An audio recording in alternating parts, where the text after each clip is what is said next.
Sua indústria aproveita todo o potencial de uso de dados para a tomada de decisão? Se ganhar eficiência operacional é o seu objetivo, essa conversa é para você.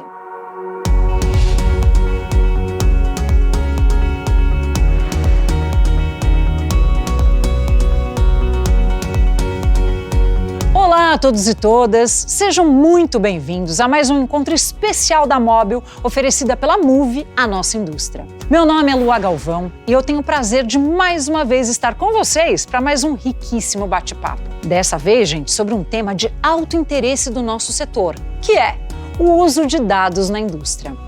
Big Data, cultura data-driven, data analytics. Você que atua na indústria, já ouviu falar sobre essas múltiplas expressões? Desde que o termo Indústria 4.0 foi citado pela primeira vez em 2011, na Hannover Messe, que é uma das principais feiras mundiais do setor de automação industrial, toda a nossa indústria vem explorando os seus pilares para melhorar a sua performance, e o uso de dados é um deles. Mas essa não é uma jornada simples, senhoras e senhores. Esse é um caminho cheio de hypes que vão e que vêm em meio a muitas tentativas e erros. Mas é com os erros que a gente aprende, tá certo? Então, graças a essa experiência, que hoje, nessa roda de conversa, a gente consegue reunir especialistas e casos de sucesso para contar para você qual a melhor estratégia para usar os dados de maneira inteligente e, de fato, alcançar resultados e também buscar um máximo de eficiência no seu ambiente operacional. Então, para a gente começar, vamos conhecer os convidados que a Moove trouxe para essa incrível roda de conversa? Vamos lá? Primeiramente, eu quero apresentar os nossos anfitriões, que são a Mara Pesotti, que está aqui ao meu lado. A Mara, que é vice-presidente de soluções de marketing da Moove. Mara, obrigada por você estar aqui com a gente hoje. Sua contribuição vai ser super importante para nós. Obrigada a vocês e obrigada aos nossos convidados. É uma honra e um prazer recebê-los aqui na nossa casa, na Moove. Obrigada. Obrigada, viu, Mara? E a gente tem também aqui como anfitrião o Fábio Limeira Afonso, que é gerente de soluções e serviços de engenharia na Moove. Obrigada mais uma vez juntos numa roda, né? Obrigado, Lua. É um prazer estar de novo aqui com você e gostaria também de agradecer a presença dos nossos convidados.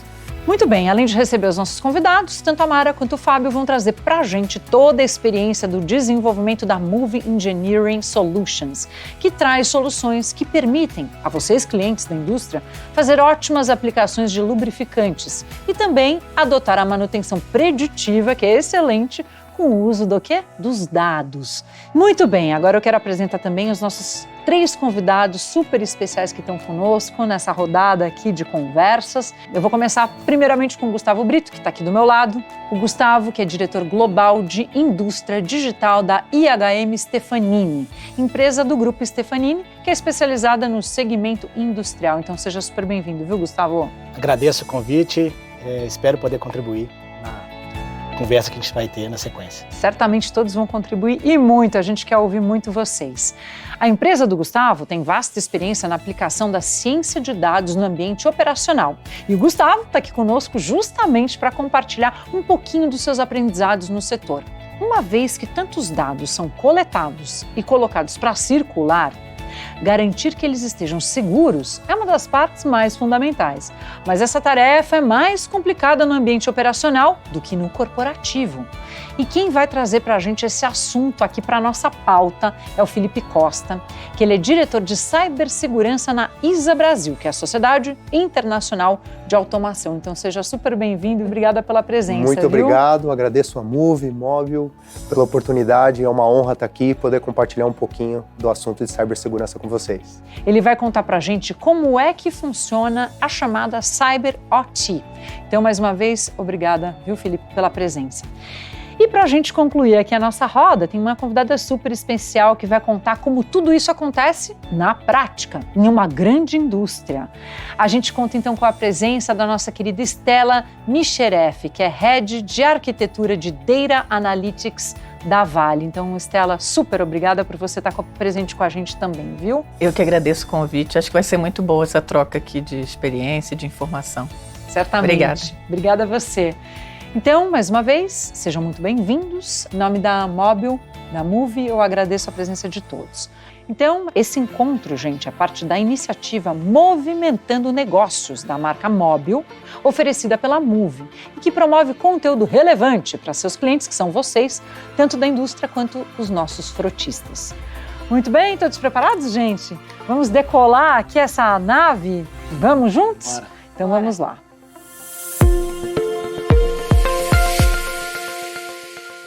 E a gente vai começar então com a nossa anfitriã, com a Mara.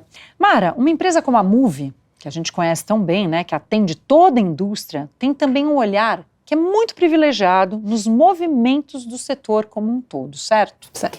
Conta o que vocês têm observado quanto ao uso de dados na indústria. Por que é tão importante a gente trazer esse assunto para o centro da nossa roda? Primeiro, Eloá, a gente tem que falar sobre a Moove, né, que ela é uma produtora e distribuidora de lubrificantes. Então, a gente tem uma interface com vários setores da indústria. E aí isso faz com que a gente se conecte com o que está acontecendo lá na ponta. E o que está acontecendo lá na ponta e no mundo? A história toda de conexão de dados. E mais do que conectar dados, é a inteligência que você faz com o uso de dados. Então, a Moove está nesse movimento, a indústria indo para a indústria 4.0, é o quanto, aliando a nossa tecnologia de produto, mais a nossa inteligência de serviços e usar os dados para que a gente entregue, então, um serviço completo para o nosso cliente, que é ter toda a análise preditiva de máquinas e poder ajudar nisso. Como é que a gente pode fazer toda a parte de inteligência artificial também ajudando para fazer, então, um uso do maquinário de o jeito mais eficiente possível. Então, é nessa questão do dado como importância para poder fazer as máquinas funcionarem melhores. Então, Que bom, e elas que estejam ao nosso serviço, Sim, né, Mara? Se a sim. gente tem toda essa tecnologia à disposição, é bom usar mesmo, né? E que bom que a gente pode compartilhar com os nossos clientes. E você, Fábio? Agora vamos para o campo. No campo, e quanto essa evolução da indústria vem acelerando nos últimos anos? Como é que são essas questões para você? O que é interessante da gente trazer para a conversa é que existe hoje uma série de dados sendo gerados lá na ponta e disponibilizados para o cliente, mas sem ter uma inteligência robusta por trás da interpretação desses dados. Então é importante a gente notar que o lubrificante é um item essencial na área de manutenção, porque ele permite não só o movimento das máquinas, mas também protege essas máquinas, preservando e dando produtividade a elas. E o lubrificante como tal na indústria, ele também é monitorado. Então o cliente envia amostras para o laboratório, a gente monitora esse lubrificante para garantir não só a integridade desse lubrificante durante toda a sua vida útil, mas também a integridade do maquinário, que é o mais importante. Então a gente já tem uma série de dados em que a gente gera e disponibiliza para o cliente na forma de resultados de análise, mas se a gente tiver uma capacidade de analisar isso como um todo, linkando esses resultados também com os dados de sensoriamento da própria máquina que já estão disponíveis, como os dados de temperatura, velocidade, as análises de vibração, a gente consegue, então, com a combinação desses fatores, entregar um pouco mais de inteligência para o cliente, além do que aquele dado isolado geraria. Pois é, estamos decolando para o futuro mesmo, né, Fábio? Sim. E agora a minha pergunta é para você, Brito. Podemos dizer que a manutenção preditiva, que é isso que a gente está falando, é o principal caso de uso de dados no ambiente operacional e na indústria? Essa é a primeira pergunta. Como é que isso funciona e quais são os resultados possíveis a partir, então, dessa colocação? O Fábio trouxe muito bem, né? A partir do momento que a gente consegue correlacionar esses dados que são gerados no processo produtivo, aí vibração, temperatura e os dados de lubrificante, por exemplo, são hoje os principais dados que são coletados e monitorados em cima dos equipamentos críticos. E mais do que isso, a gente consegue correlacionar esses dados com variáveis do processo produtivo, né? O exemplo também que o Fábio trouxe, como vazão, pressão, enfim, que a gente consegue criar o que a gente chama de manutenção baseada em condição, que vai o tempo inteiro avaliar como a correlação desses dados que nos respondem qual que é o padrão de comportamento dos equipamentos críticos, e à medida que a gente vai com essas mesmas variáveis avaliando online, em tempo real, as correlações delas em relação àquele padrão, a gente consegue identificar esse gap, a gente consegue identificar esse insight de que, opa, tem alguma coisa que não está legal. E aí, então, a gente, com todos esses insights preditivos, a gente consegue, obviamente, evitar com que uma parada inesperada aconteça. Com que é tão bom, né? Para evitar que um processo produtivo, por exemplo, ele perca ali eficiência operacional. A gente consegue evitar que aquele equipamento crítico ele tenha um dano, por exemplo, que seja irreversível ou que vai gerar um custo maior.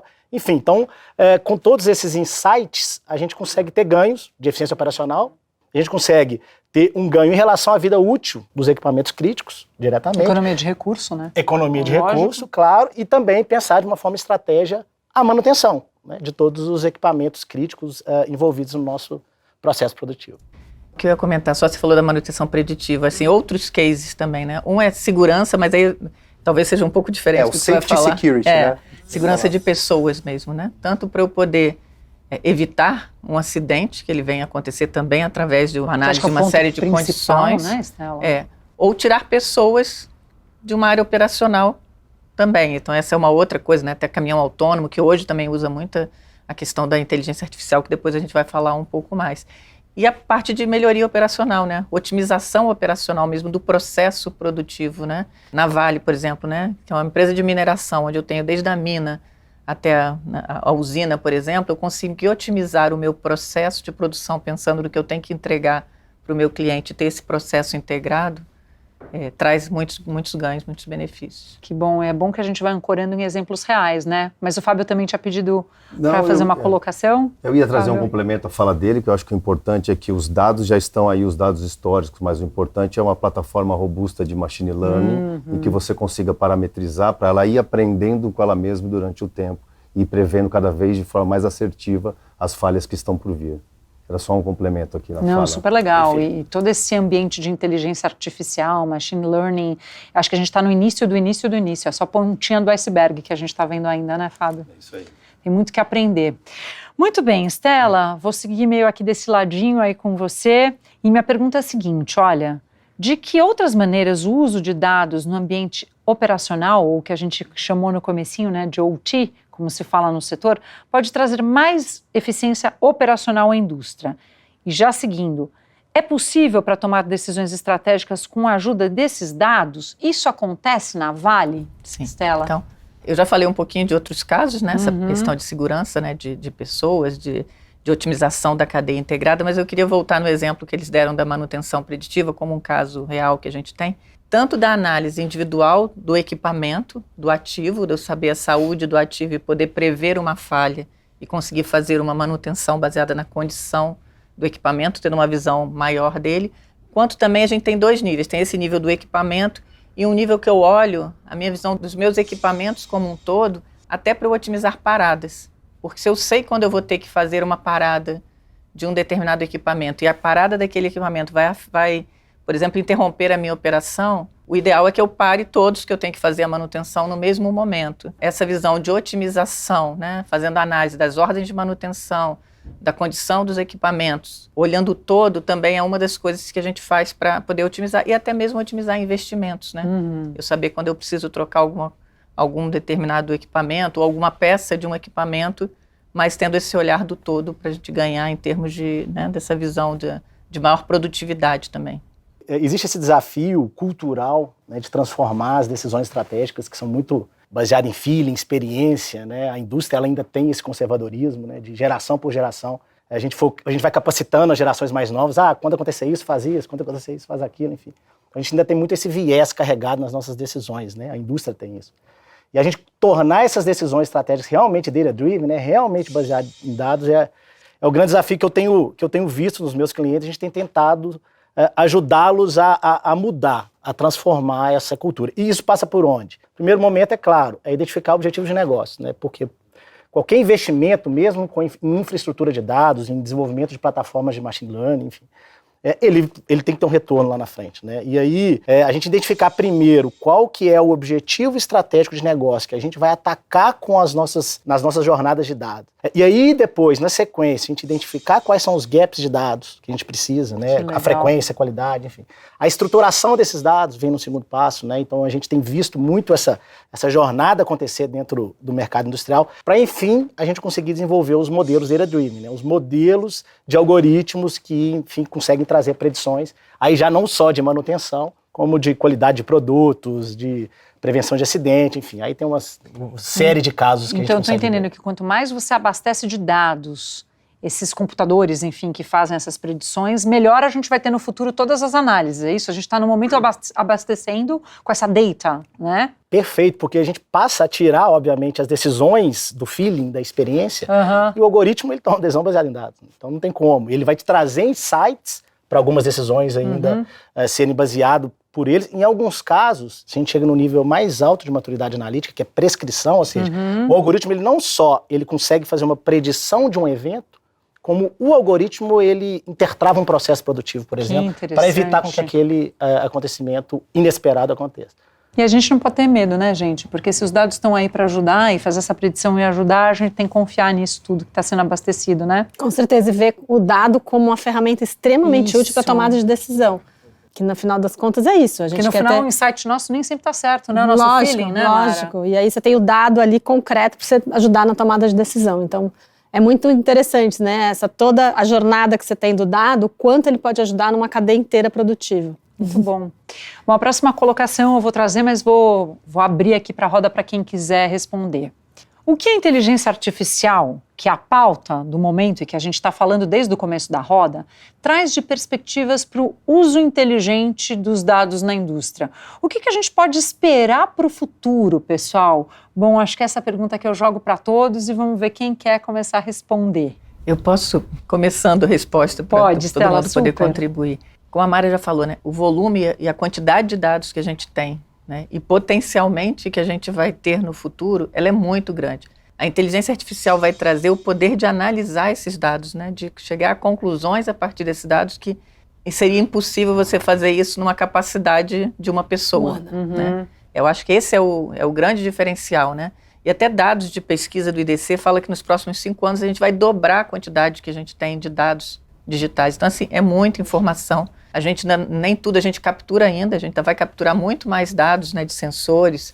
E essa capacidade da inteligência artificial de fazer essas análises a partir das informações que a gente tem, né, e chegar a novas conclusões, eu acho que isso aí realmente é o que vai trazer uma transformação radical, como você estava falando. Além disso, é a capacidade do aprendizado contínuo, né? Então você está tentando prever uma falha e depois você vai saber se realmente ela aconteceu ou não. Isso traz um novo insight para que esse algoritmo se recalibre o tempo inteiro e gerando cada vez mais inteligência com assertividade, né? Ou previsões, né, cada vez mais assertivas. Input em cima de input, né, Fábio? Bom, posso acrescentar uma perspectiva um pouquinho diferente a parte de segurança.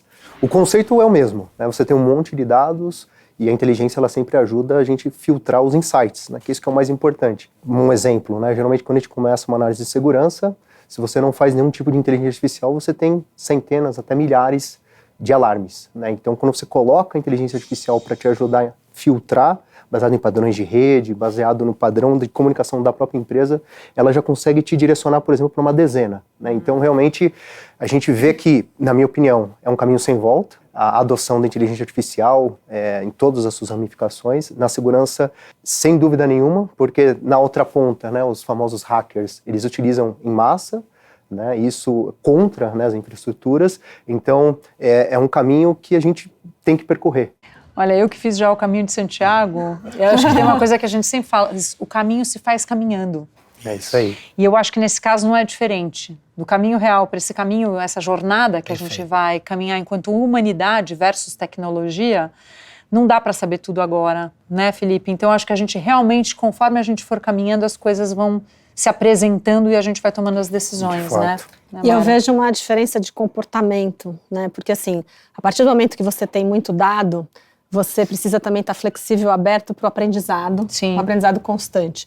O segundo é a questão de confiança, relações de confiança, porque a partir do momento que eu tenho os dados e eu tenho que compartilhar esses dados para ter melhor inteligência, eu tenho que ter uma relação de confiança entre a empresa, o cliente e todo o circuito. Então, além de ter a questão toda de tecnologia, tem uma questão humana aí de abertura e flexibilidade para o novo e para estar sempre querendo aprender, porque assim, isso não tem fim, né? É uma jornada infinita. Muito interessante o que você falou, né, Mara? Porque até então, nós sempre tivemos que aprender essa confiança entre nós, né? Do ecossistema, né?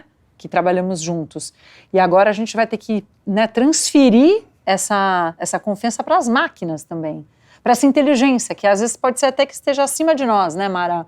Então isso é muito... E não deixa de ser quase que uma relação humana, mas agora em relação à máquina também. Exatamente. Por isso que a segurança entra com tanta força, porque você tem que ter o dado, mas você tem que ter o dado seguro, num ambiente seguro, numa relação de confiança. Então, A gente faz um paralelo com o comportamento humano, mas é isso, né? O quanto a gente põe de inteligência naquele dado, o quanto a gente confia para proteger o dado e fazer do jeito melhor para a gente ter um resultado melhor. E dá para ter essa confiança, Claro, né, pessoal? claro. Eu acho que tem só mais um ponto que é importante a gente trazer, que eu acho que a análise de a grande quantidade de dados vai permitir correlação entre dados que até então eram ocultos, eram correlações ocultas que agora passam a ser enxergadas por esses algoritmos que até então não eram. Então vai trazer uma nova análise, uma nova inteligência que estava oculta até agora, digamos assim. Então você está falando que vai ter mais transparência, na verdade, no final das contas?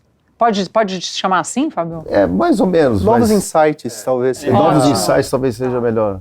A gente tem hoje muitos dados em fontes de dados distintas, né? Tem muito dado, por exemplo, dentro da operação industrial que ainda está em planilha Excel. Né? E esses dados, eles são ocultos para quem toma decisão estratégica. Porque eles estão ali alimentando um nível de uma operação que ele não está aberto para todos. Ele não está sendo explorado da melhor forma, né? Que os algoritmos de inteligência artificial, ele se propõe a fazer. Né? A partir do momento que a gente tem todos esses dados lá, e aí essa estatística legal que eu não conhecia, de que esses dados vão dobrar nos próximos 5 anos, a gente já tem big data, já tem um enorme de dados que não estão sendo aproveitados. E a gente ainda vai ter mais dados sendo gerados. Então, aí, mais do que nunca, a gente tem que acelerar essa jornada de dados dentro da comunidade industrial. Gente, é muita mudança. E essa correlação, não, que eu achei interessante essa questão, porque às vezes é uma correlação que você não esperaria que ela fosse acontecer, né? Tão Se a gente natural, fosse fazer de uma forma tradicional, a gente não iria olhar essa correlação. Enviesada, né? Exatamente, mas na hora que você coloca um algoritmo de machine learning fazendo essa análise, ele consegue identificar essas correlações que para a gente podiam ser realmente ocultas, né? A gente nunca ia conseguir chegar a essa conclusão. Que interessante, é um futuro meio ilimitado, né? Não é palpável no momento pra gente, né? Total. Muito bem, como prometido, pessoal, a gente vai passar agora para um assunto que vem na esteira da transformação digital na indústria, que é a cibersegurança.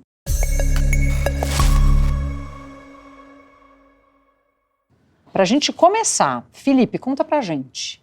A indústria 4.0, o Gustavo até falou, não, Lua, calma, a gente já está indo para 5.0, coloca aí no roteiro. E toda essa inovação acabou trazendo o problema dos ataques cibernéticos na indústria? É isso mesmo? Exatamente, eu acho que isso resume bem a história, né? Aí eu até brinco aqui, dá para conversar 30 minutos, 3 horas, 3 dias. Então eu vou fazer a versão mais reduzida. Pocket. Mas basicamente a indústria não estava preparada para essa conectividade, né? Então se a gente falar de décadas atrás, nunca se havia pensado de trazer a segurança embarcada. Estou falando do ambiente corporativo, é uma realidade. E ambiente industrial é outro. Então, corporativo já nasce com a mindset de segurança. Automação, produtividade e safety, né? De eu proteger e manter a linha em produção. Então, segurança não era um problema. Só que conforme a conectividade e as iniciativas que são necessárias, né? Até estava conversando um pouquinho antes aí no nosso bate-papo, que é importante ressaltar que cibersegurança ela é um facilitador. No começo teve barra tudo, né? Vamos ter que bloquear tudo, mas na verdade a mentalidade temos que viabilizar o negócio. Então, qual é a melhor forma de eu transmitir dados? Então, voltando para o ponto, quando a indústria começa a transmitir várias iniciativas de indústria 4.0, IIoT e muitas outras aí que basicamente têm aberto portas, toda vez que abre uma porta legítima, ao mesmo tempo eu estou suscetível a um ataque. Então tem uma premissa, eu fiz um treinamento no Departamento de Defesa dos Estados Unidos, que ele falava assim, se comunica, é hackeável.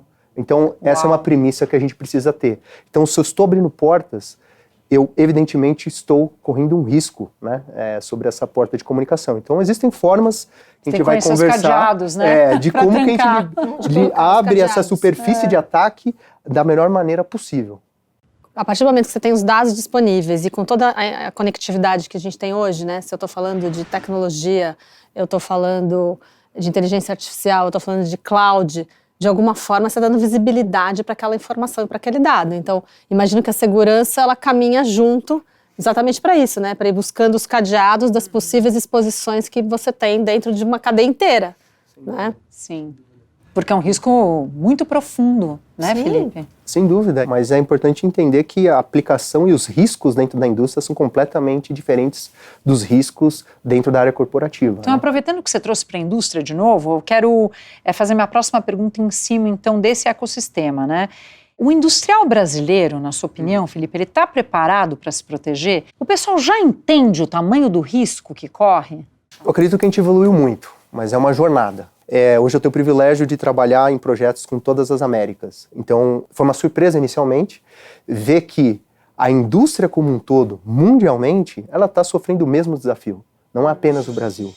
Porque, mais uma vez, a gente volta na história. A indústria não foi pensada, não tem um mindset de security, né, de segurança cibernética nela. Ela passou a adotar isso 1, 2 décadas para cá. Então a gente vê que os desafios que a gente tem enfrentado, eles são totalmente atuais, independente de país. Então, obviamente, você vai ter diferença por segmento. Nós temos segmentos que são mais avançados em termos, ou mais maduros, né, em termos de segurança cibernética. A parte de óleo e gás, energia como um todo, a gente percebe que ela, por ser um setor crítico para as infraestruturas de uma forma geral, ela já puxa a segurança, puxou primeiro, né? Mas a gente vê que isso realmente depende do setor. E do porte da empresa. Grandes empresas, né, ela sempre vai buscar puxar a segurança, porque ela tem os interesses, a própria privacidade dos dados dos clientes dela, e o investimento, o budget geralmente maior. Mas quando você vem para média e pequenas empresas, o desafio ele é independente do país. Então eu diria que o Brasil ele está no mesmo passo de qualquer outro país, óbvio que com essas particularidades. Mas acho que como é uma área de franca expansão, como a gente está vendo, né, porque cada vez vai precisar mais, uma hora vai descendo também toda essa informação para os menores, né? Hoje, e barateando, inclusive, muito provavelmente. Perfeito, né? Perfeito. A gente vê que antes, 10 anos atrás, eu já estou indo para quase 15 anos nessa parte de segurança. Quando você ia fazer essas conversas antes, você tinha que primeiro explicar o que era segurança, né? Assim, então vamos falar, o computador da sua casa, né? E a conversa começava daí. Hoje, a mídia nos auxilia muito, né? Você tem muitos incidentes, infelizmente, que são midiáticos. Infraestruturas que são televisionadas, né? Ataques de ransomware, que virou uma palavra muito forte, né? Então a gente vê que hoje eu não preciso mais explicar o que é cybersecurity, ou quais são os impactos disso. Hoje está mais, que a gente está conversando com o Brito, numa questão de decisão de investimento. Hoje eu tenho que priorizar, eu vou fazer uma otimização, ou eu vou também compartilhar um pouco desse investimento com proteção de dados, né, com cybersecurity. Então está hoje mais estratégico. Obrigada, viu, Felipe? Eu tenho, Felipe, eu acredito também que a característica do ambiente OT, por ser uma característica que não tem um nível de governança como o mundo IT, por exemplo, o mundo corporativo, por não ter padronização, talvez por não ter tanta documentação em relação à infraestrutura, né? Então, quando a gente fala de redes ali na camada de OT, redes industriais, de acionamento de equipamentos, redes de instrumento, enfim. Essa falta de padronização, essa falta de, como eu falei, né, de talvez de uma governança mais madura nessa camada, talvez faça com que esse ambiente ele seja ainda mais vulnerável também. É porque nesse ambiente a gente tem inúmeras portas também que fazem a conexão entre os dispositivos, né? E por serem desconhecidas dentro de uma política de governança, de documentação, etc., isso aumenta a fragilidade desse ambiente. Sem dúvida. Da mesma forma que existe a cultura de dados, existe a cultura de segurança, né? O pessoal corporativo nasceu com isso. Gente, a próxima pergunta eu vou fazer para todos. O que vocês percebem no dia a dia da indústria brasileira? Vamos para essa indústria aqui do Brasil, como a gente estava falando com o Felipe. Esse é um tema que está na pauta dos gestores ou ainda não? Queria a opinião de vocês, porque o Felipe já colocou a dele. Então eu posso começar falando do meu caso, né, da Vale. Vamos lá. Assim, sem dúvida nenhuma, cibersegurança é um tema tão importante. Eu falei das aplicações de inteligência artificial no início, né, para a parte de segurança de pessoas, né, de otimização, né, de reduzir custo, mas sem dúvida nenhuma, cibersegurança também é alguma coisa, né, que a gente mesmo fala que tem que ser by design, né, porque não adianta eu melhorar a minha eficiência se eu tiver de alguma forma criando alguma vulnerabilidade de segurança. Então isso é uma preocupação grande, até como o Felipe falou no início, né, a cibersegurança, e a gente vem vivendo isso, em alguns casos, né, o que a gente vai melhorando, a gente já tinha um desenho e a gente vai cada dia melhorando mais com dois objetivos, melhorar a segurança e também facilitar com que o dado consiga fluir de uma forma mais rápida para outras camadas, onde a gente pode ter juntar todos esses dados para poder aplicar a inteligência artificial que a gente estava falando no bloco anterior. Então é o melhor dos mundos, né? Porque se eu aumento a minha segurança, mas eu facilito e até reduzo o meu custo operacional, né? Tendo um desenho ótimo aí das minhas redes, né? De como que essas redes estão integradas, é o ideal. Mas é uma preocupação constante. e fundamental. Fundamental, né, Esse Estela? Ótimo. Mais alguém? Eu queria trazer mais um ponto ainda relacionado à cybersecurity, que é, de um lado você tem a confidencialidade do dado, né, a sensibilidade do dado que está sendo transmitido. E de outro lado você tem a forma como eu estou transmitindo aquele dado. Então isso aqui é um pouco do nosso aprendizado. Então às vezes a gente está tentando capturar um dado ou um sinal que ele não é sensível para aquela indústria, para aquela operação, a temperatura de uma máquina ou o volume de um produto dentro de um reservatório. Ele não é em nada sensível. Mas a transmissão desse dado está sendo feita de que forma? Eu estou utilizando a própria rede do cliente ou estou utilizando um sensor, um chip de dados móveis? Para cada situação, uma se aplica e o outro não. Então, às vezes, o dado não é seguro, mas tem que ser transmitido através da rede do cliente, o que torna um risco para a segurança cibernética. Por outro lado, você tem operações no Brasil que são em áreas muito remotas, então área de mineração, área florestal, geração de energia em locais isolados, em que você não tem o dado móvel. E você precisa usar a rede do cliente, por mais que o dado não seja sensível, trazendo complexidade para a segurança cibernética. Então é sempre um balanço entre esses dois pontos que é importante a gente observar também. E a gente acha que não, mas tem uma grande engenharia por trás. É toda uma inteligência, né, Fábio? Imensa mesmo. Vou jogar aqui para o Felipe de novo, viu, Felipe? Porque a gente está o tempo inteiro falando da diferença aí do corporativo para a indústria. Queria saber, por que na indústria é mais complexo se implementar a cibersegurança? Legal, mais uma resposta que 3 dias, 3 horas, 3 semanas, a Pocket. Mas a gente pode depois fazer outras lives. Tem toda uma complexidade, mas eu gosto de trazer sempre a linha de raciocínio, né? Lembrando da questão do desenvolvimento que a indústria não pensava em segurança. Então hoje eu tenho o que a gente chama de sistemas legados, que tem 20, 30 anos aí em operação, ainda estão funcionais, e há 30 anos atrás não se falava de segurança, e eu preciso proteger esse tipo de sistema. Então eu tenho a complexidade de adequar sistemas antigos operacionais em segurança. Uma. Segunda, existe aí, né, quando começou a se falar de segurança em OT... Quando se começou? Olha, historicamente, né, a gente já tem aí umas 3 décadas se falando de OT. Agora, a aplicação, ela vai começar principalmente com o surgimento da norma que a gente vai falar, que é a 62443. Eu sei que é uma sopa de letrinhas aí, mas é importante porque o briefing da ISA, a instituição que eu represento aqui, ela executa normas, ela cria boas práticas. Uma delas é a referência mundial em termos de segurança, cybersecurity para sistemas operacionais. Ela surge, infelizmente, com o ataque terrorista de 11 de setembro, como uma resposta do governo na época americano, falou assim, olha, nós precisamos cuidar das nossas infraestruturas críticas para que não hajam ataques também cibernéticos para elas. Então surge então essa norma, ISA 99, vira, sopa de letrinha, vira 62443 quando ela é aderida pela União Europeia através da IEC, e resumidamente, ela se tornou uma norma referência em OT. Então quando ela surge, pensando em sistemas de energia, sistemas de extração de petróleo, todos esses sistemas que a gente chama de infraestrutura crítica, que se eu tiver um incidente, isso vai me gerar um dano... Um impacto gigante. Gigante para a sociedade, financeiro e até realmente as vidas que é da circunvizinhança. Então, isso que pensa em OT. Aí, só fechando a principal diferença. Essa norma surge e você já tinha uma série de normas para a parte corporativa. Já, como eu falei mais uma vez, já surge com eles, né? Essa questão de segurança, de proteção, privacidade. Só que se eu tento aplicar 100% disso na indústria, eu vou ter uma série de problemas. O menor deles é eu parar de comunicar. E o pior dos casos, eu posso gerar acidentes, né, explosões, uma série de coisas, porque eu posso inibir, bloquear dados que são usados para controle. Então, essa norma, ela acaba entrando... Super complexo, né? Super complexo, no sentido de que ela tem que levar em consideração que eu tenho que testar algumas coisas antes, que nem sempre isso é aplicado em corporativo. E a forma que geralmente a gente faz, eu gosto de dar um exemplo. Geralmente, final de semana, os servidores param na parte corporativa para a gente fazer o update. Então a gente recebe um e-mail, vamos ficar sem e-mail final de semana. Faz parte. Agora eu não posso chegar na indústria e falar assim, você não vai produzir esse final de semana, tá bom? Porque a gente vai fazer um update. Paradinha básica. Um update. Sem contar que quando você faz um update do sistema, muitas vezes você tem que certificar novamente. Qualquer mudança de software, e aí quando, né, por exemplo, para a Vale, se eu mudo um parâmetro da máquina, isso pode afetar completamente a minha linha de produção. Então é extremamente complexo. Qualquer mudança ela tem que ser homologada, testada, e a norma, ela traz justamente essas boas práticas que a gente tem que se atentar. Muito bom.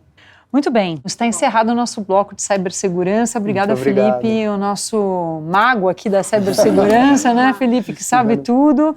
E muito bom ter você com a gente para trazer obrigado. esse Foi uma assunto honra. para a pauta. Foi uma aula para mim também, acho que para todos nós, né? E a gente vai seguir agora porque a gente vai falar de cases na prática e também os nossos aprendizados. Então vamos lá, queridos convidados. Vamos? Vamos lá. Muito bem, queridos convidados, nós estamos rumando aí para o nosso bloco final. Vamos falar da vida real, gente? Agora a gente quer ouvir histórias concretas, da realidade da indústria brasileira, para a gente não ficar só no mundo das possibilidades mirabolantes e das ideias que a tecnologia nos promete. A gente quer saber da vida real. Vamos lá? Vamos lá. Certo? Vamos. Estela, querida, eu vou começar com você. Conta pra gente, então, qual é a jornada da Vale no uso de dados e como vocês se tornaram, que todos sabem, um bom exemplo nesse quesito. Tá, então vou começar um pouco falando sobre a nossa estratégia, que está baseada em 4 pilares. Ótimo. O primeiro é a gente poder habilitar o dado, trazer o dado. Como foi falado, né? Tanto eu preciso ter segurança, mas eu preciso trazer esse dado, que às vezes nem sensoriado ele ainda está. Então a gente já tem muito dado hoje, mas a gente vem avançando em ter mais dados sensoriados. Eu preciso ter conectividade, né? O Fábio falou isso antes, para eu conseguir trazer esse dado. Então esse é um primeiro pilar. O segundo pilar é eu ter uma plataforma que me permita trabalhar esses dados e armazenar esses dados, além do próprio dado em si. Então a gente montou uma plataforma de analytics com vários componentes, né, onde eu tenho machine learning, eu tenho componentes aí de big data para poder contemplar tudo isso e eu poder trazer esses dados e ter como se fosse o que a gente chama do digital twin, né? À medida que eu consigo trazer o dado com de um equipamento, por exemplo, com todas as suas características, eu vou simulando a vida real nele. O terceiro pilar é eu dar a possibilidade para o meu usuário tomar as decisões baseadas nos dados, que é o que a gente está chamando da democratização. Porque ele precisa ter o dado, ele precisa ter o insight, mas ele precisa saber usar isso também, né? Ele precisa saber usar o dado e as ferramentas. Então, à medida que a gente vai criando todos esse arcabouço para ele, ele também precisa saber usar isso. Então, a questão da democratização, dando mais autonomia em algumas decisões, é o terceiro pilar. E o quarto pilar, que é o da inteligência aumentada, é um pouco do que a gente comentou, que é o próprio time de tecnologia desenvolvendo soluções aí com foco em problemas de negócio. É a gente realmente entender o que é o problema do negócio, uma visão maior, para poder tratar esse problema, e aí aplicando, né, todas as técnicas que a gente foi falando aqui, e realmente avaliar se o problema foi resolvido ou não, e depois acompanhar. A gente falou um pouco, só voltando àquele exemplo que a gente deu da manutenção preditiva, né? Eu vou pegar dados de um determinado equipamento, por exemplo. Na hora que eu pego os dados desse equipamento e vou tratar, eu preciso avaliar se os insights, se as respostas que o meu modelo está dando, elas realmente são válidas, né? Tem um nível de acurácia. É a acurácia do meu modelo. E isso é uma coisa que, né, eu tenho que ir avaliando junto com o meu time de negócio para ver se realmente eu resolvo o problema que eu estava ali de negócio. Acho que essa proximidade, né, do time de tecnologia com o time de negócio, que é até eu diria que é uma ciência, um perfil diferente, né, onde a gente traz o cientista de dados, que é uma pessoa que conhece de negócio, mas que conhece de tecnologia, então é um perfil mais diferente para a gente poder trazer isso. E aí, assim, tem muita metodologia, eu acho que o Brito vai também falar um pouco sobre isso, né? Isso. Aí depois eu trago os exemplos. Para passar por todas essas etapas, né? Então, existem várias boas práticas que, desde a identificação do problema de negócio, né, que passa por toda essa fase de coleta de dados, estruturação desses dados, né, uma boa prática muito comum que é a CRISP-DM, né, que é realmente uma metodologia de data mining importante. Existem várias boas práticas hoje dentro da indústria que contribuem para que a gente consiga ter sucesso nas jornadas digitais, porque pesquisas recentes do MIT, colaboração do BCG, Gartner, McKinsey, enfim, eles trazem o mesmo número, que 70% das iniciativas envolvendo data science no ambiente industrial, elas falham. Isso já gerou quase 2 trilhões de dólares de investimento que não tiveram retorno. E aí o porquê, né? Então, porque é tudo tão novo, né? E aí eu acho que passa por um mundo momento novo. É o hype que a gente viveu e hoje a gente já vive o pós-hype que as metodologias nos trazem. Porque durante muito tempo a gente ficou muito ligado à tecnologia, né? Pô, todo mundo adora tecnologia, né? A tecnologia, ela chama atenção. E aí a gente esqueceu de pensar em como aplicar aquela tecnologia e para que problema de negócio que é o que a Estela falou e a gente tem falado o tempo inteiro. Aquela tecnologia, o que a gente vai aportar ali das tecnologias de dados, né, de Big Data, Analytics, etc., ela vai gerar de ganho, né? Então, a gente precisa de boas práticas, né? E aí, sem dúvida, a partir do momento que a comunidade industrial entendeu que uma metodologia ideal, com as pessoas no centro, usando boas práticas, a gente consegue melhorar essa estatística, que obviamente ninguém quer fazer parte dela, né? Que ótimo, acho que essa conversa está sendo super rica. Mara, passar agora a palavra para você, tá? Recentemente, a Moove lançou uma plataforma de serviços que são voltados para soluções industriais. Você podia contar um pouquinho mais para a gente sobre isso? E parabéns aí pelo lançamento, né? Bom, eu fico empolgadaça quando eu falo sobre isso, então, né, vamos ver aqui como é que eu vou te responder. Mas a gente já tinha uma equipe de industrial aqui, até liderada pelo Fábio, que a gente tinha os genius da engenharia. Que legal. E aí, quando você também vem para dentro de casa e olha tudo que a gente tinha de informação de cliente, mais o que a gente oferecia para os nossos clientes, nossa, a gente tem já bastante dado aqui para ofertar ou trocar mais com o cliente. E aí, com toda assim, a tendência da indústria 4.0, tudo que estava acontecendo em termos de, vamos chamar assim, de uma revolução digital, como é que a gente pode acelerar esse serviço para o nosso cliente? E a ideia, então, foi trazer também as startups, porque esse aí é o core da startup, que é inovação, rapidez, disrupção. Vamos trazer também essas startups para dentro de casa e juntos, aí, de novo, nada sozinho. Acho que tem muito a ver com a Moove, com a tendência toda de trabalhar de forma colaborativa, trazer o que tem de mais disruptivo das startups, o conhecimento todo de engenharia que a gente tinha aqui dentro e mais toda a informação que a gente tinha, porque estava o dia inteiro ali junto com o cliente, juntar tudo isso e aí criar então uma plataforma de serviço. Então a gente fez esse lançamento em janeiro, chama Moove Engineering Solutions, e assim, é um filho que a gente gerou aqui dentro de uma forma super bacana. Super colaborativa, super, né? Colaborativa, porque envolveu toda a Moove, né? Não foi só uma área específica, e com colaboração tanto do cliente de um lado como das startups do outro. Então foi um lançamento aí, a gente está super feliz, dando super certo, e o Fábio pode até aí trazer exemplo do que já está acontecendo na vida real, porque para as startups também é muito interessante entrar no que a gente chama desse ecossistema das grandes indústrias, né? Então para eles é benefício, para a gente é benefício porque acelera, e para a indústria, então, que tem todo o dado ali organizado de uma forma inteligente. Que legal. Fábio, então já que a bola foi passada para você, agora vamos lá colocar um zoom no campo, e eu também queria saber dos cases de sucesso. Como é que é toda essa inteligência, então, voltada para o nosso campo? E se você puder contar um pouco de história aqui, vai ser ótimo para a gente. Não, eu vou trazer alguns exemplos, mas mais do que trazer o exemplo, o caso de sucesso, acho que é o aprendizado, né? Legal. Então, primeiro assim, bem simples, um projeto, um piloto que a gente fez do VMI, né, que é do estoque gerido pelo fornecedor, em que a gente queria instalar sensores nos reservatórios de lubrificantes dos nossos clientes para saber o exato momento de repor. Para a gente poder, obviamente, programar a produção e também otimizar a entrega. Então, a gente sabe que isso gera eficiência em toda a cadeia e que isso vai reduzir custo.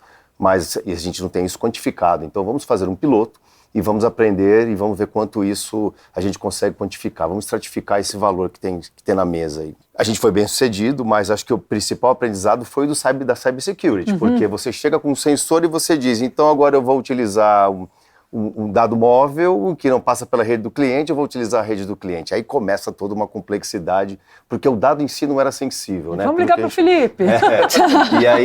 E assim, esse é o aprendizado nessa jornada. Putz, mas eu vou ter que ter então um serviço que ele tem vários modais, porque depende de eu estar num lugar remoto em que eu não posso contar com dado móvel, né? Enfim, esse é um aprendizado. O segundo, a gente queria parametrizar uma plataforma de machine learning com os dados dos sensores já embarcados nas máquinas para fazer predição de falha. Então, esse é um bem mais complexo. Então, obviamente que envolveu questões de cybersecurity, porque eram dados mais sensíveis, mas a grande resposta, a grande certeza que a gente queria ali era eu vou ser capaz realmente de prever as falhas? E a gente provou ser capaz. Então, em duas frentes que a gente trabalhou, numa era um equipamento móvel, em que a gente olhou só os dados históricos, e através da análise dos dados históricos, parametrizou aquela plataforma, a gente conseguiu prever com 3 horas de antecedência quando ia acontecer um shutdown daquele equipamento por sobrecarga. Uau. Então, a gente, obviamente, fez com dados históricos para não ter que ficar capturando sem sinal online, porque era um piloto, né? Então, mas você não importa, evita, foi real, né? Vocês foi fizeram real, um teste isso. real. Porque na prática? A grande certeza aqui não era o cybersecurity nesse caso, a certeza era se eu consigo parametrizar a plataforma. Ótimo. E no segundo modelo já foi aplicado numa indústria siderúrgica, no processo de produção do aço, mais especificamente na laminação, em que a gente escolheu apenas duas variáveis da máquina como um todo, em diversos pontos, diversos sensores diferentes, mas só duas variáveis, e que a gente conseguiu correlacioná-las e mostrar para o cliente que a gente, através da correlação dessas duas únicas variáveis, a gente sabia qual era a bitola do aço que estava sendo produzida naquele momento, para provar que o modelo funciona.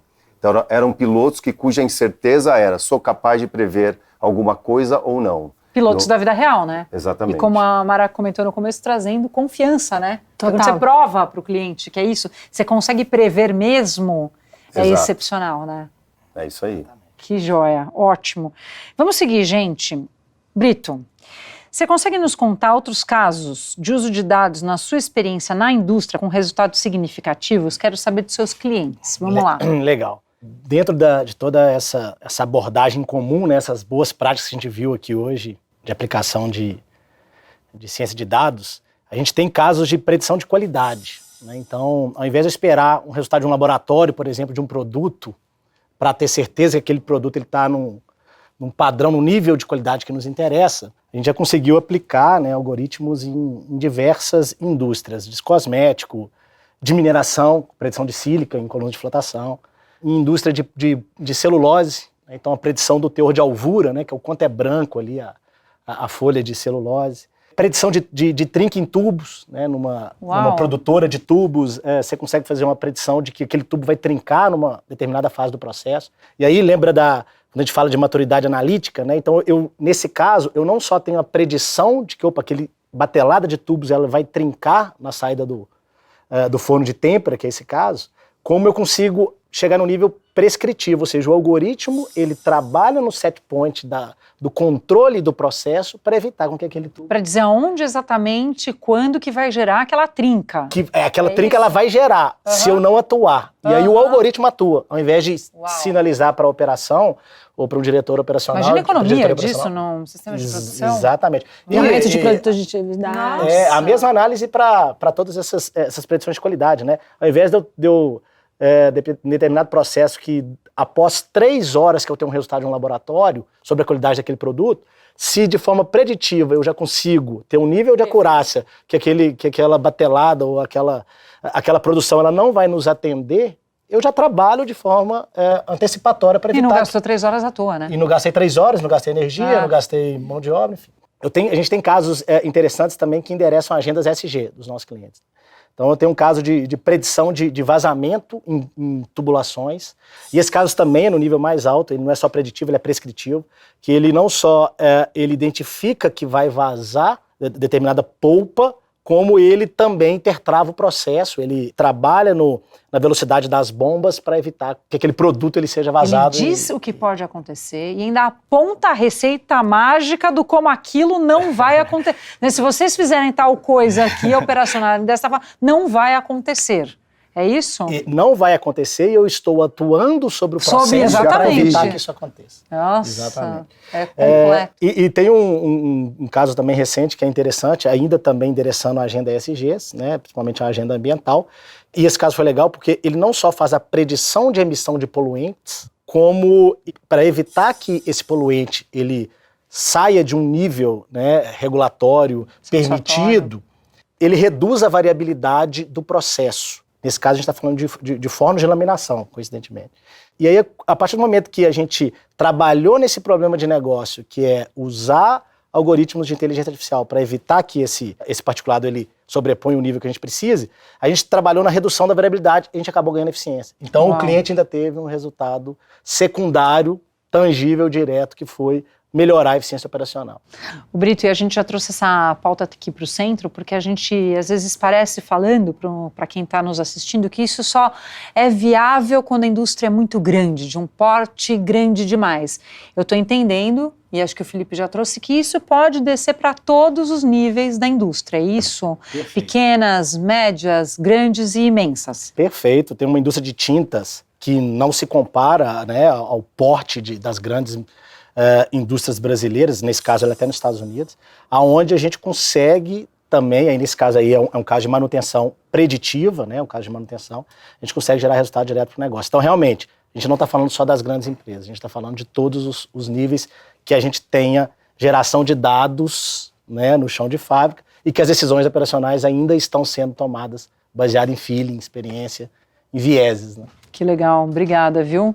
Bom, acho que a gente aprendeu muito com todas as histórias e insights que a gente escutou, né, hoje.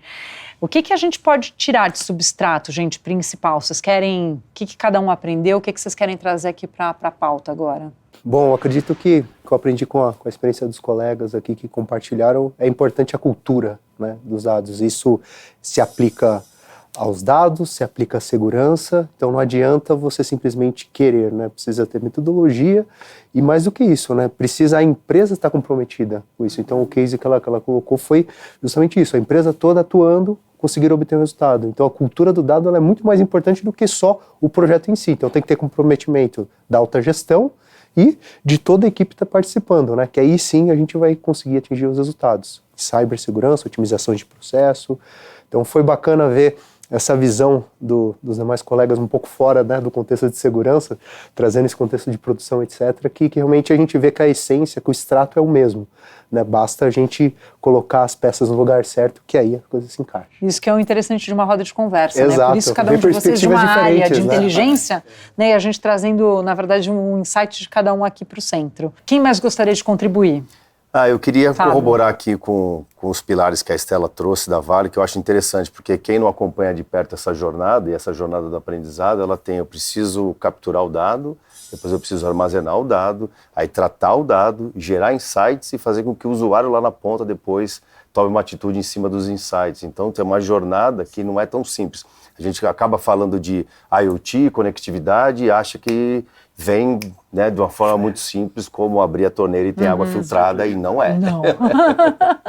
Não. Bom, trazendo isso do que a Mara falou, acho que essa questão das parcerias também, né, porque, na verdade, hoje, né, muitas vezes você tem alguém produzindo dado, né, vocês mesmos, né, até como parceiros da Vale, às vezes você tem um dado que está dentro de um sistema que vem de um fornecedor seu. E que esses dados todos, na verdade, juntos, eles vão trazer muito mais insights, muito mais capacidade da gente ter um insight. E a próprio desenvolvimento da indústria, né, como você falou da questão aí das startups, que eu acho que tem muita coisa realmente para agregar nisso, porque ainda é muito novo, né? Sim. Então, assim, a gente ainda tem muita inovação e muitas formas que a gente tem que fazer para buscar esses melhores caminhos para a gente chegar nesse mundo que você mesmo falou que a gente não sabe ainda o que vai ser. Estamos adentrando a um mundo novo, né, Estela? Todos juntos aqui de mão dadas. Muito bem, gente. Acho que o Felipe trouxe um ponto super importante, que ele falou que a mudança da cultura na empresa ela é fundamental para esse processo todo. E eu queria saber se esse ponto de mudança na cultura das empresas, né, que vão passar a usar esses serviços, ela é mais desafiadora do que a própria digitalização e adoção das novas tecnologias. Como é que quando a gente coloca uma contra a outra se confrontando? Eu acredito que sim. Como, né, nos dados falhos dos investimentos que eu trouxe, né, das pesquisas, onde quase 2 trilhões foram mal investidos, a descoberta dessas pesquisas e do estudo que o Gartner fez na sequência era justamente por falta de uma metodologia que colocasse as pessoas no centro. Por quê? As pessoas elas precisam estar engajadas em todas as iniciativas que envolvem as jornadas de dados, a partir do momento que elas vão ser impactadas depois, né? Então, a zona de conforto, né, que nunca é confortável, mas enfim, o dia a dia dela vai mudar. Ela vai precisar de sair daqueles costumes que as pessoas, né, tiveram ali nos últimos anos. E aí, porque o algoritmo ele vai começar a assessorá-los nas tomadas de decisão. E se a gente não envolve as pessoas que vão ser impactadas em todos os níveis, desde o princípio da jornada, a taxa de usabilidade que a gente vai ter lá na frente, em relação aos algoritmos que a gente está entregando, ela vai ser baixa. E aí o que vai acontecer? A gente vai cair na estatística ruim de 70% de falha. É como se você estivesse dizendo, então, que a gente vai começar a ter que desenhar empresas cuja cultura já esteja voltada para esse novo arcabouço tecnológico, de mudança tecnológica, de informação de dados e tudo mais, cibersegurança. Então é como se a gente fosse reaprender, né? Exatamente. A trabalhar e viver. E por que é difícil? Porque a indústria, a operação, ela não vai parar. Ou ela não vai ser, Tem que ser nova. concomitante. O avião está no ar. E a gente precisa de fazer essa transição com ele no ar. Uau. Com a quantidade de combustível que a gente está lá, limitar. Né? Já atravessou metade do oceano. Então, assim, eu acho que é aí que cabe a maior Tá com dificuldade. tempestade pela frente. Né? Cenário. A gente não consegue construir, vamos querer construir uma nova empresa, uma nova indústria.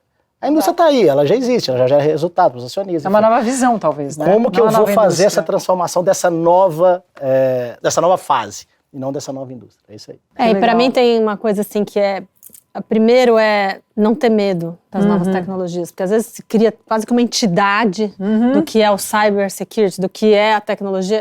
Acho que o primeiro é enfrentar isso como um aliado, Sim. para não criar resistência. E aqui na Moove, a gente sempre, ele falou aqui sobre pessoas, a gente tem pessoas no centro de qualquer decisão nossa. Então, é óbvio que não existe tecnologia sem pessoas, é lógico que não existe segurança sem as pessoas. Então, sempre as pessoas no centro, as necessidades das pessoas e usando como aliados a tecnologia e tudo que vem ao redor. Então, acho que isso, para mim, é o passo. E, de novo, com flexibilidade, com abertura, com colaboração. Então, é fazer a tecnologia trabalhar nosso serviço do humano, das pessoas que estão no centro. Então, para mim, acho que a conversa toda aqui é unir isso, né? São as inteligências humanas aliadas às máquinas para a gente fazer melhor e e o mundo melhor. em colaboração. Total, De informação, porque é assim que a gente vai construir os próximos passos. Já que todo mundo sabe pouco, então a gente vai somando todas as Isso, peças, né? exatamente. Montando esse mosaico futuro, né? E mostrando que, assim, quem está no centro são as pessoas, não são as máquinas, não são os algoritmos. É como é que a gente cria, né, e evolui. E tem que estar flexível para isso, para aprender, aprender. E, de novo, confiando um no outro, para usar a tecnologia, usar a segurança, para fazer o melhor ali, para a gente produzir cada vez mais e ter uma vida mais próspera para tudo, né? Para organização, mais eficiência, segurança e tudo mais. Ótimo. Agregando Fala, esse ponto Estela. das pessoas, eu acho que uma outra coisa que é importante, do que o Brito e a Mara falando, é que, na verdade, essa transformação muda também quem está trabalhando na área operacional. Então, a operação muda e muda o trabalho das pessoas. Então, isso também é importante, né? Porque tem toda essa mudança e, na verdade, as pessoas vão estar fazendo outras atividades, talvez, né, mais seguras, e ela vai estar agregando muito mais, talvez, intelectualmente, ali do que um trabalho mais repetitivo, né? Ou um trabalho que pode ser feito de alguma forma automatizado. Então tem essa mudança também que tem que acontecer, né? À medida que a gente vai transformando e vai trazendo essa... Aí é uma mudança para nós humanos, né? Exatamente, Isso é importante para nós. Por isso que a pessoa no centro é importante até por conta disso, porque a gente está também impactando o que a gente está alterando do dia a dia das pessoas. E pode ser ultra produtivo, Sim. né? É uma mudança produtiva no final das contas. Obrigada, viu, Estela? Para a gente encerrar em formato círculo virtuoso, então, já que foi trazido dessa maneira, eu gostaria de um minutinho final para cada um, para que vocês pudessem colocar as observações finais para a gente encerrar nessa maravilhosa roda, né, pessoal? Quem começa? Pode ser, Felipe? Posso começar. Então vamos Vou lá. resumir aí com 2 palavras aí. Metodologia. Vou colocar 3 então, né? Que é metodologia, pessoas e o quick wins aí é fundamental. Isso também se aplica bastante em cibersegurança. Você mapear os seus riscos e trazer resultado rápido, né? Onde que você pode atuar, que você vai já fazer diferença e mostrar resultado. Porque no final, se você não tem resultado, você acaba desmotivando, e inclusive a própria empresa, né? Você perde um pouco dessa força, dessa impulsionamento. Essa Então, tração. eu resumiria dessas 3 palavras aí. Obrigada por tudo, viu, Felipe? Foi Eu que ótima agradeço. a sua participação, a gente agradece imensamente. Muito obrigado a Moove. Mara, querida, nossa anfitriã. Então, primeiramente, agradecer você, que nos guiou, foi excelente. Gratidão. Aí todos os Muito obrigada. convidados, acho que aprendi bastante aqui, obrigado por terem vindo. E para mim, assim, acho que a conversa toda dados nos ajuda a ter uma relação mais confiável e estratégica com o nosso cliente. Então, acho que a partir do momento que você tem o dado, que você coloca a inteligência, que você tem uma relação de confiança e faz aquilo virar uma grande inteligência, você tem uma relação mais estratégica, mais de longo prazo, que é isso que a gente gosta. Então, aqui na Moove a gente fala que a gente gosta de casar, então entender todo o contexto e criar uma relação de longo prazo. Ótimo. Muito obrigada, viu, Mara? Obrigada a você. Obrigada. Estelinha. Bom, agregando ao que já foi falado aqui, né? Concordo com toda essa parte da metodologia, né? De eu ter a confiança. Eu agregaria, né, a gente ter o foco no problema realmente do negócio, né? Da área que eu quero tratar, para até pegar os principais problemas, porque eu tendo um problema que é importante e trazendo já benefícios já desde o início, certamente isso cativa, né? Quem eu cria confiança para a gente poder evoluir. E a segunda coisa que eu falaria é também eu ter uma visão mais holística do problema.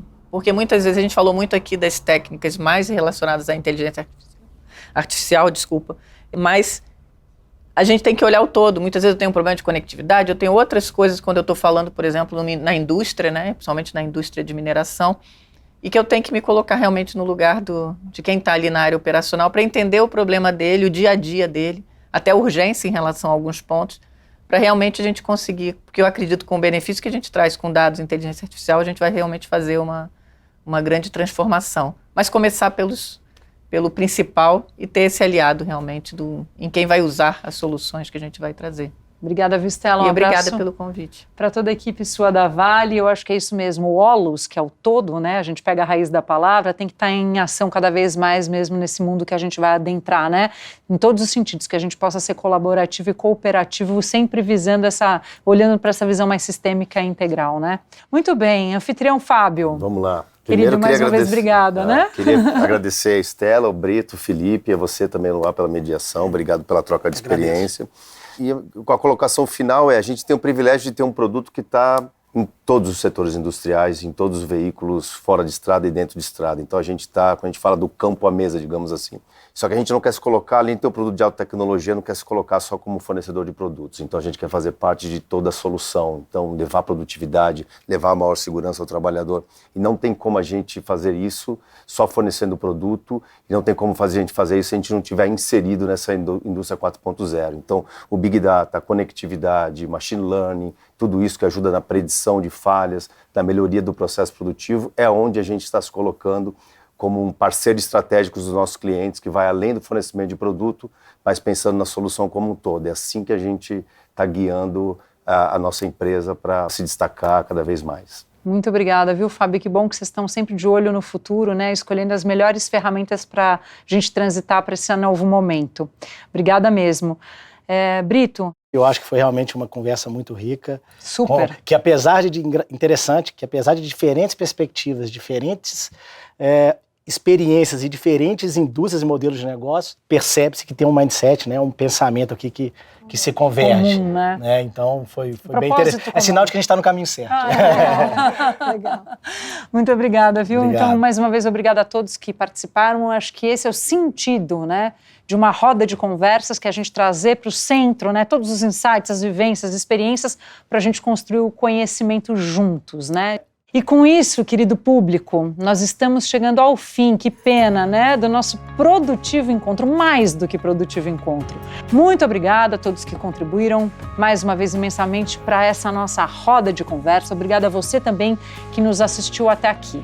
Ficamos por aqui, mas você pode continuar acompanhando as discussões mais relevantes no LinkedIn da Mobil e também em outros canais da nossa marca. Olha só, são infográficos, são vídeos, e-books, newsletters, com tudo o que você precisa saber para manter a sua indústria sempre em movimento.